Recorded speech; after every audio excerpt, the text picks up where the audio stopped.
Selamat pagi Bapak, Ibu, dan Saudara yang terkasih di dalam Tuhan. Berjumpa lagi di dalam Renungan Minggu tanggal 19 April tahun 2020. Hari ini Minggu sesudah Paskah. Sinode GKJ memberikan judul Aku Percaya Maka Aku Bersaksi. Berdasarkan salah satu bacaan kita dari bacaan Injil hari ini, Injil Yohanes pasal 20 ayat 19 sampai dengan yang ke-23. Saudara-saudara, bagian penting dari Injil hari ini adalah saat Yesus berkata, "Damai sejahtera bagi kamu, sama seperti Bapa mengutus aku, demikian juga sekarang aku mengutus kamu." Paskah dalam pemahaman Kristen itu adalah sebuah peristiwa besar bagi kita. Yesus bangkit dari kematian. Ibu bapak, saudara-saudari yang terkasih. Dan iman kita itu bertumpu sepenuhnya pada peristiwa itu. Itulah dasar iman kita. Itulah yang membuat kita beriman kepada Kristus. Bahkan Rasul Paulus menegaskan hal itu. Dan jika Kristus tidak dibangkitkan, maka sia-sialah kepercayaan kamu. Terdapat di dalam 1 Korintus 15 ayat 17. Jika Yesus tidak bangkit, iman Kristen tak punya makna, kosong. Yesus yang bangkit itu menghadirkan sukacita yang tak terhingga. Saudara-saudara dan ibu bapak yang terkasih di dalam Tuhan. Para murid mengalami ketakutan malam itu. Sungguh ketakutan yang sangat luar biasa. Bapak, Ibu, dan saudara-saudari pasti sudah hafal betul ketakutan apa. Ya karena Tuhan dan gurunya telah tiada, telah wafat. Orang-orang Yahudi telah menyalibkan Yesus hingga wafat. Kalau Tuhan dan guru mereka saja diperlakukan sedemikian rupa, apa jadinya dengan diri mereka? Apa jadinya dengan hidup mereka? Mereka pun malam itu mengurungkan diri. Mereka mengurung dirinya. Mereka sedih, bercampur takut, menjadi satu. Tugas yang dulu diberikan kepada para murid, yang semula disambut dengan penuh semangat, disambut untuk menjadi penjala manusia, lenyap seketika. Mereka putus asa. Yesus mengetahui semua pergumulan para muridnya.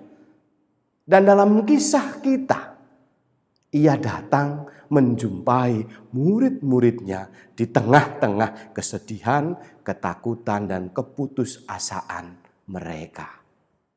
Pada malam hari itu, saat para murid merasakan suasana yang penuh dengan ketakutan terhadap orang-orang Yahudi. Mereka takut dengan berbagai macam alasan. Mungkin mereka takut dianggap menyebarkan hoax perihal kebangkitan Yesus. Mereka lalu berkumpul bersama-sama dan semua pintunya dikunci. Tetapi ketakutan itu berubah menjadi sukacita karena Yesus menjumpai mereka. Hadir dan menyapa, damai sejahtera bagi kamu. Berita sukacita tak mereka pendam sendirian. Dengan bersemangat, mereka memberitakan kisah kebangkitan Yesus kepada Thomas, tetapi Thomas menolak mereka, menolak untuk percaya. Katanya, "Sebelum aku melihat bekas paku pada tangannya, dan sebelum aku mencucukkan jariku ke dalam bekas paku itu, dan mencucukkan tanganku ke dalam lambungnya, sekali-kali aku tidak percaya."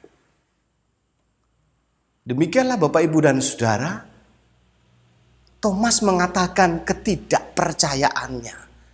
Thomas mengatakan keraguannya. Ketika merespon pengalaman sukacita murid-murid yang berjumpa dengan sang guru yang bangkit. Tentu saja ini sangat rasional, sangat logis untuk dikatakan. Karena meyakini berita tentang orang mati yang kemudian bangkit dan menampakkan diri, itu bukanlah suatu berita yang mudah diterima.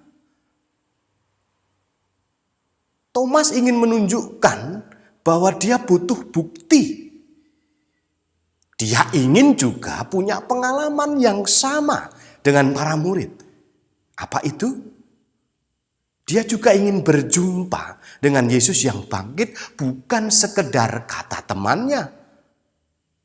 Ia ingin mengalaminya sendiri untuk dapat mempercayai berita tersebut. Ibu bapak, saudari-saudara yang terkasih, kita sebagai manusia biasa juga sering mengalami hal yang sama, bukan? Ingin dimantapkan untuk dapat meyakini, untuk dapat percaya terhadap sesuatu.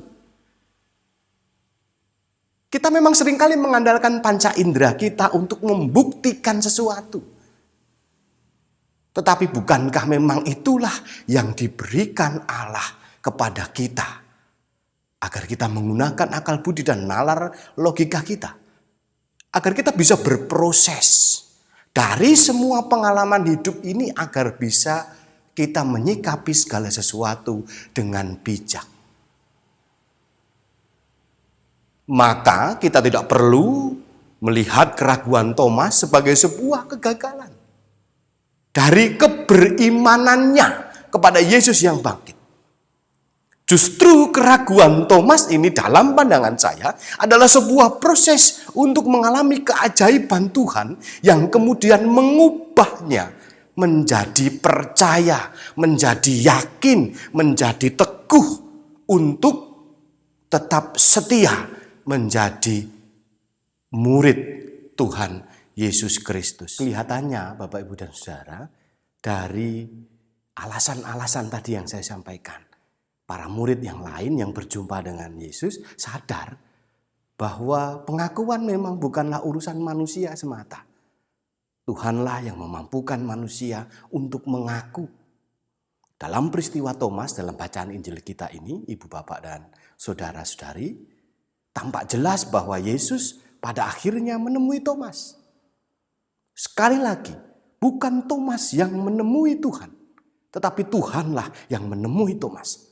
Dengan kata lain, Tuhanlah yang memampukan Thomas untuk apa? Untuk percaya. Yesus pun merespon keraguan Thomas dengan cintanya. Ia mengizinkan Thomas untuk dapat melakukan apa yang pernah dikatakannya. Dan di akhir proses itu Thomas berseru, "Ya Tuhanku dan Allahku." Perhatikan Ibu, Bapak, dan saudari-saudara, ia yang ragu kini menyatakan pengakuannya bahwa Yesus adalah Tuhan dan Allahnya. Sekali lagi kita melihat karya Yesus. Tak hanya Yesus sendirian yang bangkit, tetapi Yesus yang bangkit itu membangkitkan para muridnya. Nah, pertanyaannya bagi kita semua saat ini, apakah kita juga telah mengalami kebangkitan Yesus? Jikalau sudah kita merasakan kebangkitan Kristus, di dalam pemahaman saya, kita diutus untuk membangkitkan orang-orang di sekitar kita. Lalu Ibu, Bapak, dan saudara-saudari berkata, carane piye? Apa iso? Caranya, dalam hemat saya, di tengah situasi pandemik virus COVID-19 ini yang melanda dunia, bahkan sudah sampai di sekitar kita, yang sering keluar dalam berita-berita, salah duanya adalah masyarakat kita yang berani, atau lebih tepatnya sok berani, dan juga ketakutan yang berlebihan, bahkan sampai pada keputusasaan. Kebangkitan Yesus saat ini menekankan soal kepercayaan yang kita renungkan saat ini. Bahwa Tuhan tidak akan tinggal diam. Ya, kita percaya itu dan mengimani itu. Tetapi kita juga harus dengan rasional menghadirkan Tuhan. Menghadirkan kebangkitan Tuhan. Menghadirkan damai sejahtera Tuhan itu di dalam hidup pribadi, keluarga, dan sekitar kita. Tidak berhenti hanya soal yakin. Tidak berhenti hanya soal iman dan percaya. Tetapi juga harus dilakukan dengan rasional. Bukan kekonyolan. Caranya ya hidup bersih. Caranya menjaga kesehatan. Caranya ya patuh terhadap anjuran dari pemerintah. Untuk menjaga jarak. Untuk tidak ikut dalam kerumunan-kerumunan orang. Disinilah kita diutus untuk menghadirkan kebangkitan Kristus itu saat ini. Untuk menghadirkan damai sejahtera itu. Caranya dengan mengedukasi orang-orang yang tadi saya sampaikan. Yang sok berani, yang sok konyol itu tadi. Yang mempertentangkan antara iman dengan rasionalitas hidup manusia. Agar mereka juga memahami situasi saat ini. Bisa juga kita berupaya untuk tidak semakin menakut-nakuti orang dengan menyebarkan berita hoax, dengan menyebarkan berita-berita bohong, agar kita tidak harus menimbulkan ketakutan-ketakutan itu. Selain itu Bapak Ibu dan Saudara, Paskah di tengah-tengah situasi pandemik saat ini, pasti ada sekitar kita yang merasakan mulai kesulitan. Mulai susah untuk hidup, mulai susah untuk merasakan kebahagiaan. Dan kita diminta dalam bacaan kita tidak hanya untuk percaya, tetapi juga mengabarkan kuasa kebangkitan Tuhan. Bersaksi tentang damai sejahtera Tuhan. Lakukanlah kesaksianmu dengan penuh percaya, penuh perhitungan. Pasti Tuhan akan menolong. Tuhan Yesus memberkati kita semua. Selamat hari Minggu. Amin.